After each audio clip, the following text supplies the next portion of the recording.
IT interview help. Stay tuned. Hey everybody, this is Zach with IT Career Questions, and it's been a while since I have given you guys a tip for what you should do during the interview process. So when you guys are interviewing for an IT job and they are asking you specific questions on maybe troubleshooting or how you do specific things, this is a key tip right here. Something that I do all of the time. Anytime I do an interview, this is something that I like to do, and this is something that they love to see, is I like to verbalize my thought process. So when I am asked some type of question on a troubleshooting type of scenario, or how I would, if it's fixing something or what I do in a certain situation, it's verbalizing your thought process, telling them what you would do, and on how you would fix it. But it's also, you're kind of telling them how you're thinking it through. So here's the scenario. User is logging into Active Directory, they log in just fine, and then they go to another computer and they go to log in there, and then all of a sudden they're locked out of Active Directory. What would you do? What is going to go, what are your troubleshooting steps there in fixing that issue? So my thought process is, all right, I am going to go to that user, and I'm going to verify they're typing in their password correctly, and check on Active Directory, make sure that that password, or make sure that their account isn't locked out after they type in their password, make sure they're not getting any errors there with their account, with their login, make sure nobody else in that area is trying to log in as them. I would let's see, and then I'd kind of do that type of thing. I just kind of verbalize the let's see, because that's verbalizing that you're thinking about it. That's verbalizing to them that you are having a process in your head on what you're doing. So let's see, I'd probably also see if, they have an email tied to their Active Directory account. If they have an email tied to their Active Directory account, I might see if they have their email tied to a device, and if their account, if their password is stored there, if that's saved, and if that password matches, and things like that, and take it from there. And then I guess the next step would be, I would reset their password.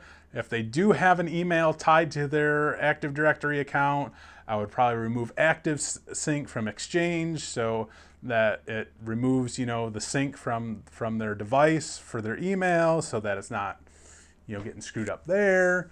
And then take it from there. And usually that type of scenario right there will fix that issue. And it happens a lot. So I literally speaking from experience on that one. So that was just kind of, there's a scenario, there's a thought process. I verbalized that entire thought process. And you guys can do that also. You just kind of go through an entire process in your head on what you could possibly do. Every single step along the way that you think that you could possibly take to fix an issue. Whether it's fixing a network cable, whether it's trying to troubleshoot why somebody can't connect to the network. You want to troubleshoot every single thing that you may possibly do in a verbal way until you think you've come to the ultimate solution. You're going to say, well, if they can't connect to the network, I might check the network cable. I might check, to see that they are connected to the switch. I might check the switch, see that, the switch is good. I might see maybe they're wireless, I'd probably check the wireless switch, a lot of times it's the wireless switch that needs to be turned on. It's coming up with something that you might experience a lot, and then kind of saying, well, a lot of times I see that it's the network switch that's not turned on. Or I see a lot of times that, they disable the Ethernet connection on the computer for whatever reason. I see a lot of times that they unplug the cable by accident. Or with the other instance I gave you, I see a lot of times that they change their Active Directory password for their computer, for Active Directory or whatever, but they don't change it on their mobile device for their email. So their email ends up locking out their Active Directory account because it's always trying to sync and just locks it out because it's always using the wrong password, locking out Active Directory. That happens all the time. So you're verbalizing a thought process, you're troubleshooting it, you're telling them kind of what you're doing, but then you're kind of giving them an ultimate answer on, hey, this is usually what I see. You know, you kind of want to end it with I typically kind of see this as a solution a majority of the time because, you know, you want to say, I experienced this before, you know? And if you don't experience anything like that, you can be honest with that. You can say, you know, I've never really experienced anything like that, but these are steps that I might take. And then you want to verbalize that.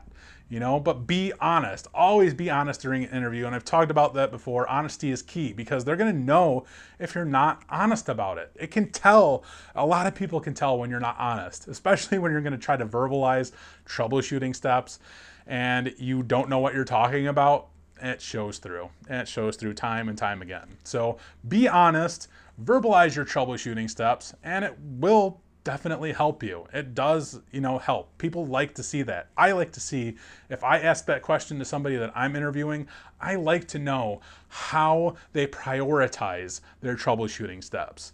You know, if I ask them like a complex troubleshooting issue, and sometimes they might go right to the top kind of resolution right from the start, I know that they've experienced these types of issues before and they know what to do to fix it.